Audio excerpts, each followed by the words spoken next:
வணக்கம். நாம் மூன்றாம் உலகப் போர் ஏன் நடக்கும் என்பதை பற்றி பேசி வரோம். மனிதனின் அபரிமிதமான வளர்ச்சி, இயற்கைக்கு மாறான வளர்ச்சி. இயற்கை வளங்களை, காடுகளை அழித்து விட்டான். கடலில் பார்த்தீங்கன்னு சொன்னால் அளவுக்கு அதிகமான வர்த்தகம், கப்பல் போக்குவரத்து, அதிபிரமாண்டமான கப்பலெல்லாம் கடலில் விட்டாச்சு. இன்றைக்கி உலகம் முழுவதும் லட்சக்கணக்கான ஃப்ளைட் மேலே பறக்குது. பூமியை உதச்சிக்கின்னு தான் அது ஏறுது. லட்சக்கணக்கான ஃப்ளைட். ட்ரெயினை பார்த்திங்கன்னா புல்லட்டு ட்ரெயினுன்றான், கணக்கில் அடங்காத ட்ரெயினை பூமியில் ஓடிட்டுருக்கு. இந்த வளர்ச்சி எப்படின்னு கேட்டால், ஒரு மனிதன் 60 கிலோ உள்ள மனிதனுக்கு ஒரு 30 கிலோ வெயிட்டை தூக்கி வச்சா தூக்கி நடப்பான். அவர் நடப்பார் 30 கிலோ வரைக்கும். ஒவ்வொன்றையும் தூக்கி வச்சு ஒரு 60 கிலோ எடை உள்ள ஒரு மனிதனை 120 கிலோ எடையை தூக்கி நடந்து போன்னு சொன்னால் எவ்வளவு தூரம் அவரால் நடந்து போக முடியும்? இது ஒரு சின்ன லாஜிக். ஒரு குறிப்பிட்ட இடத்துல போய் அவர் கீழே விழுந்துருவார், அவரால் போக முடியாது. ஆனால் அவர் சீராக பயணிக்க வேண்டுமென்றால் அவரால் சுமக்கக்கூடிய அளவுக்கு தான் பாரத்தை அவர் மேலே வைக்கணும். பூமியும் அப்படித்தான். இந்த பூமி வந்து கப்பலை சுமந்து கொண்டு போகிறது, ட்ரெயினை சுமந்து கொண்டு போகிறது. ஒவ்வொரு நாளும் ஃப்ளைட்டு பூமியை உதச்சிக்கின்னு தான் எந்திரிச்சு மேலே பறகுது.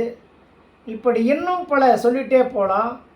இயற்கை வளங்களை அழித்தாகிவிட்டது. மனித இனங்கள் பெருத்து விட்டது.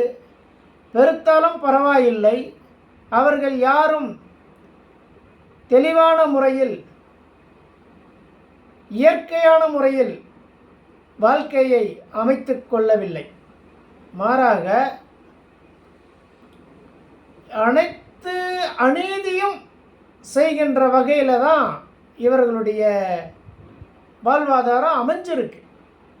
இது தற்செயலா அல்லது இவர்கள் அமைத்து கொண்டார்களா என்று கேட்டால், இவர்கள் இயற்கையை மறந்து விட்டார்கள்.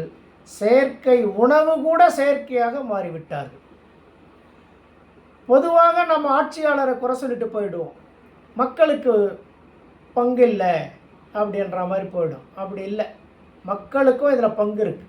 ஏன்னு சொன்னால், ஒரு மக்கள் பிரதிநிதியை தேர்வு செய்கிறது மக்கள் தான். ஆகையினால் மக்கள் பங்களிப்பு இல்லாமல் ஆட்சியாளர்கள் அமர்ந்து விட முடியாது.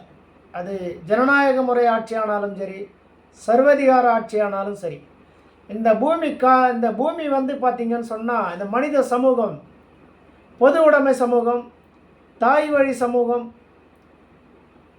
அடிமை சமூகம், நிலப்பிரபுத்துவம், இப்போ வந்து கம்ப்யூட்டர் உலகம், கார்ப்பரேட் உலகம், முதலாளித்துவம், இதில் இருக்கிறோம்.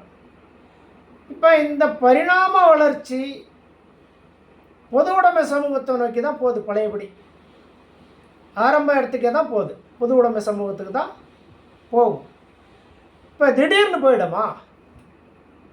இப்போ திடீர்னு பொது உடைமை சமூகத்துக்கு இப்போ இருக்கக்கூடிய உலகத்தில் இருக்கக்கூடிய எத்தனையோ லட்சம் சொல்கிறானே, 7 கோடி லட்சம் என்ன சொல்கிறானே, 7 கோடி மக்கள், அது 7 லட்சம் கோடி மக்கள் இருக்காங்கன்னு சொல்கிறாங்களே, உடனே மாறிட முடியுமா?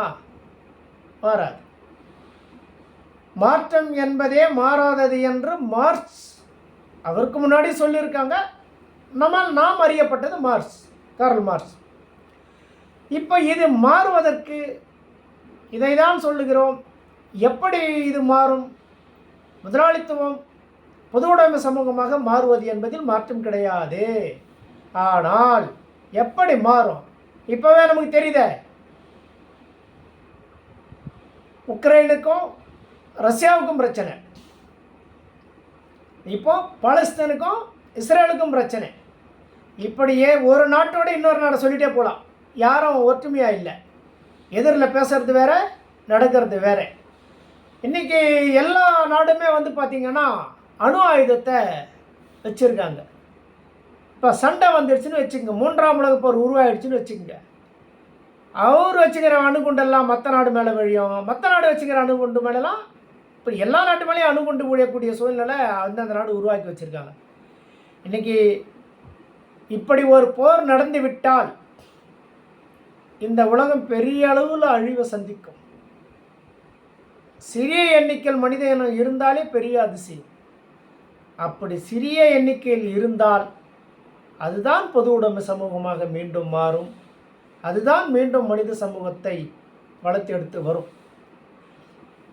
இன்று நடக்கக்கூடிய சூழ்நிலையெல்லாம் பார்க்குறப்போ ஒரு நாட்டோட ஒரு நாடு அந்த சொல்லல, அவன் டென்ஷன் ஆகாத வரைக்கும் தானே அங்கே பிரச்சனை இல்லைன்னு சொல்கிறான். இல்லை, ஒவ்வொரு அதிபரும் டென்ஷனாக இருக்கிறான். அவரை சமாதானப்படுத்திட்டே இருக்கிறாங்க எல்லாருமே. கோவப்படுறாதே. இப்போ வீட்டுக்கெல்லாம் கூட ஒருத்தர் வீட்டில் முரடையா அவனை சமாதானப்படுத்து, கோவப்படுறது பொறுமைன்றாங்க இல்லையா? அதுபோல் ஒவ்வொரு நாட்டிலையும் அதிபர்கள் சந்தித்து பேசுகிறப்போ இதை முக்கியமாக பேசுகிறாங்க. பொறுமையாரு, கோவப்படுறாதுன்னு. ஆனால் எவ்வளவு நாளைக்கு இவங்க பொறுமையாக இருப்பாங்க நமக்கு தெரியல. அவர்கள் பொறுமையாக இருந்து எல்லா நாட்டிலையும் இருக்கக்கூடிய அணுகுண்டை கொண்டு போய் செயலிழக்க செய்தால், ஒருவேளை 3ஆம் உலகப் போர் வந்தாலும் கூட இந்த பூமி தாக்கு பிடிக்கும். வேறு வழி கிடையாது, நான் தன்னைத்தானே அழிச்சிக்குவேன் அப்படின்ற முடிவை எடுத்துட்டாங்கன்னு சொன்னால் இந்த மனித சமூகம் என்பது கேள்விக்குறித்தான். ஆகையினால் இணைந்திருங்கள், தொடர்ந்து பேசுவோம். நன்றி.